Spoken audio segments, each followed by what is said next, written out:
Capable de vous développer parce que par manque de carburant. Le crowdfunding, pour ceux qui connaissent le crowdfunding, levez juste la main. Ok, donc voilà, c'est une plateforme internet, voilà, c'est facile, c'est une plateforme internet et je vous montrerai à quoi ça ressemble. Je dirais c'est la marieuse de l'an 2000. Nous sommes une interface entre quelqu'un qui a un projet, qui cherche à se faire financer, et un contributeur, et je dis bien contributeur, qui peut contribuer au financement du projet. Par contributeur, on va avoir les gens qui font du don. Et donc, historiquement, on avait les kermesses. Je donne, c'est caritatif, c'est culturel, c'est de l'entraide, c'est de l'humanitaire. Mais de plus en plus, c'est de la prévente. Et là, je vais vraiment revenir sur ce point du don contre don.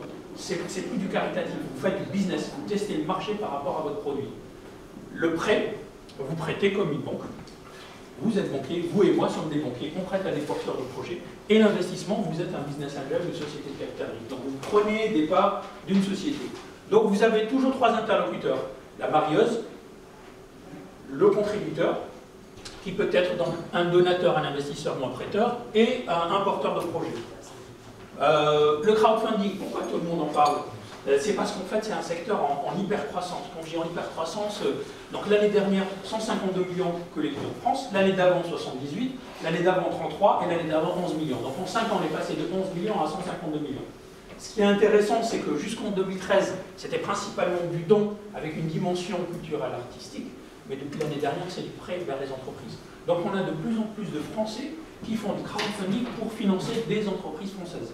Et ça, c'est intéressant. Si on regarde juste les évolutions, par exemple, en 2013, sur du prêt, on était à 47 millions, on a quasiment fait x2. Si vous regardez le capital, ceux qui cherchent à faire des levées de fonds, c'est super intéressant parce qu'on peut dire 25 par rapport à 80 000, c'est petit. Mais en fait, les variations sur les 3 dernières années, elles sont plus de 300%. Les Français s'intéressent à l'equity, c'est très intéressant. Les gens deviennent business angels, sans forcément être soumis à l'ISF ou avoir travaillé toute sa vie. Là où c'est intéressant, c'est que sa tendance elle est en croissance, c'est-à-dire sur les 6 premiers mois en 2015, il y a déjà eu 133 millions. Vous vous souvenez, je vous avais parlé de 152 en 2014. On est déjà à 133 juste sur le premier semestre.